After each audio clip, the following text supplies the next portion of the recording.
శ్రీరాముడికి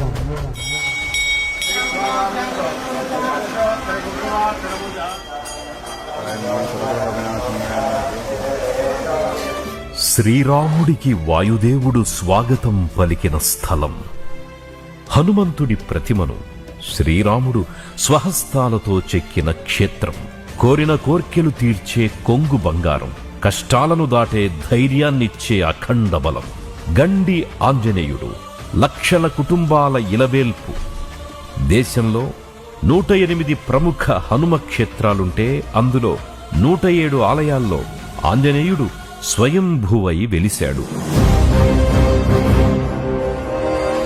ఒక్కచోట మాత్రం హనుమకు ఆరాధ్య దైవమైన శ్రీరాముడు తన బాణం యొక్క మొనతో హనుమ ఆకారాన్ని చెక్కడం, తన స్వామి చెక్కిన ఆ చిత్రంలోకి హనుమ స్వయంగా వచ్చి నిలవడం కనిపిస్తుంది.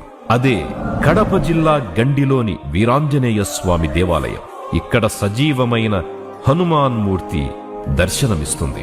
రఘునందన రఘురఘునందన రఘువర సేవన రఘుపతి ఛాయన శతయోజన శతశతయోజన శరధి నియోజన శర పరిలంఘన. గండి క్షేత్రంలో ఆంజనేయ స్వామి విగ్రహానికి చిటికెన వేలు ఉండదు. ఎవరైనా స్వామి చిటికెన వేలును చెక్కేందుకు ప్రయత్నిస్తే విగ్రహం నుంచి రక్తం వస్తుంది.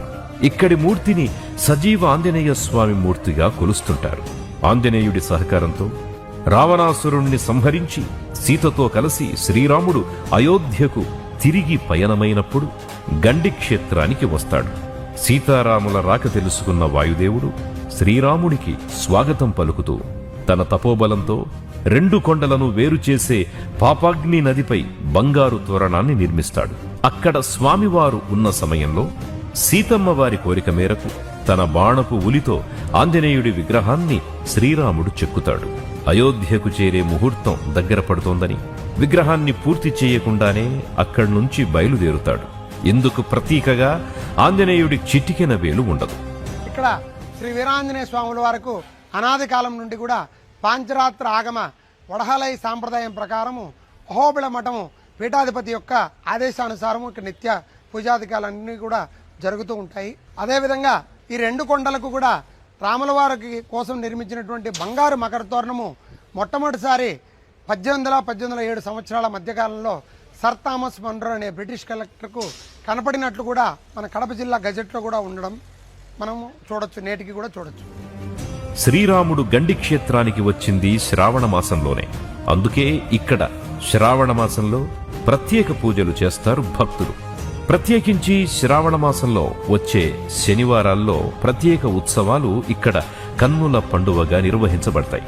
వివిధ రాష్ట్రాల నుంచి భక్తులు వేలాది సంఖ్యలో వస్తుంటారు. చివరి శనివారం వీరాంజనేయుణ్ణి ఒంటె వాహనంపై పురవీధుల్లో ఊరేగిస్తారు.